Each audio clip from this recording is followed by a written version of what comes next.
Здравствуйте, друзья! Конопляная каша – еда древних славян.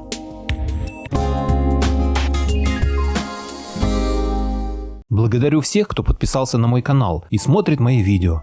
А если вы впервые на моем канале, то пожалуйста подпишитесь на него и включите колокольчик, чтобы не пропустить новые видео. Ссылка на статью в описании. Все чаще и чаще в информационной среде можно услышать негативные отзывы о конопле. Издревле на Руси под словом «каша» подразумевалось именно блюдо из конопли. Со временем эта культура постепенно вышла из традиционного рациона. Ее заменили гречка, пшено, овес и другие злаки. В более ранний исторический период семена конопли были едва ли не единственным доступным источником питания для широких масс.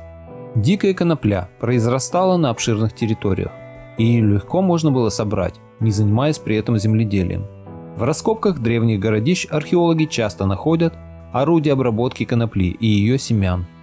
Из конопляного волокна ткали материал, который использовали в пошиве одежды и изготовлении предметов домашней обстановки. Конопляное волокно очень устойчиво к влаге, и вплоть до прихода синтетических технологий из него изготавливались всевозможные морские канаты.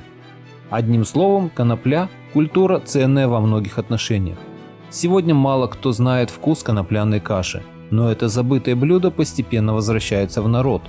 Уже все чаще и чаще на прилавках супермаркетов можно встретить конопляную крупу. Особую ценность конопляное семя представляет теперь, в условиях практически полного отсутствия органической еды.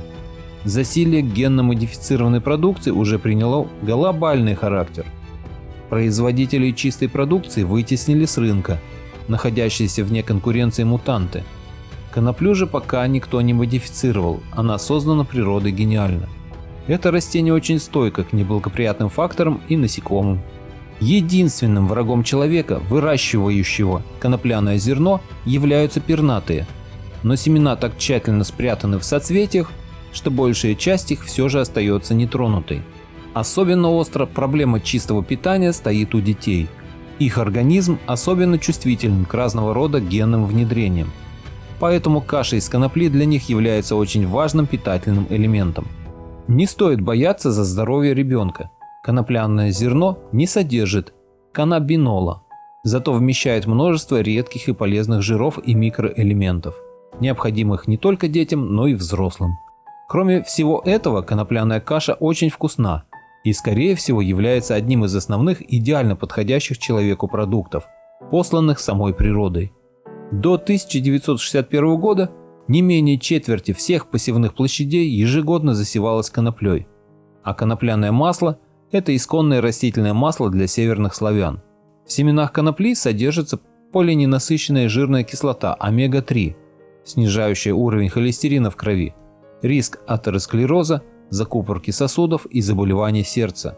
Также содержится клетчатка, необходимая для успешной работы желудочно-кишечного тракта и улучшения его моторики, выведения шлаков из организма. Семечки конопли богаты полезными микро- и макроэлементами: цинк, железо, кальций, марганец, фосфор, калий, сера. Конопля является источником редких и очень важных элементов – мезоинозита и фитина. Мезоинозит, называемый еще витамином В8, необходим для углеводного обмена, участвует в метаболизме пуринов, в биосинтезе важных элементов и регулирует уровень холестерина в крови. Фитин – витаминоподобный элемент, обладающий ценным эффектом – предотвращением ожирения печени при недостатке белковой пищи в рационе.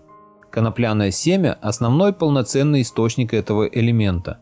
Кроме того, семена конопли содержат пектины, защищающие слизистую желудка и кишечника, нейтрализуют гнилостные бактерии и восстанавливают естественную микрофлору. Конопляная каша позволяет нормализовывать сон, улучшить аппетит, снизить уровень сахара в крови, повысить активность и мозговую деятельность, снизить риск заболевания нервными болезнями. Варить кашу из конопли очень просто. Конопляную крупу перед приготовлением необходимо замочить на несколько часов в холодной воде. Эта подготовительная процедура существенно сокращает срок приготовления каши, а следовательно уменьшает разрушительное влияние термической обработки на витаминный ряд. Для этого на стакан крупы берется приблизительно 2 стакана воды. Во избежание испарения влаги замоченную крупу накрывают крышкой. Замачивать можно прямо в казанке, или эмалированной кастрюле, в которой будет вариться каша. Посуду с крупой и водой ставят на медленный огонь и время от времени помешивают. Как только конопля полностью впитает влагу и станет рассыпчатой, каша готова. Если крупа сыровата, в кашу можно добавить немного кипятка и подержать на огне еще несколько минут до полного приготовления. Как известно, кашу маслом не испортишь. Однако конопляное семя само по себе маслянистое, и добавляя сливочное или растительное масло, нужно об этом помнить. Обычно это столовая ложка на порцию. Существует еще один оригинальный рецепт приготовления конопли. Для приготовления такой каши семена обжаривают и растирают в муку. В кипящую воду высыпают, помешивая, толченое конопляное семя до получения консистенции сметаны. Затем добавляют кашицу из репчатого лука, соль и перец. Через несколько минут каша готова. Дать ей настояться некоторое время, чтобы она отстала от стен казанка. Едят такую кашу с картофелем в мундирах, сметаной и зеленью. Вот такая интересная статья попалась мне сегодня, и я решил поделиться ею с вами. Надеюсь, вам было интересно. А если хотите не пропустить следующие мои выпуски, подпишитесь на мой канал и отметьте колокольчик. Всем спасибо за внимание. Буду рад вас видеть на своем канале снова.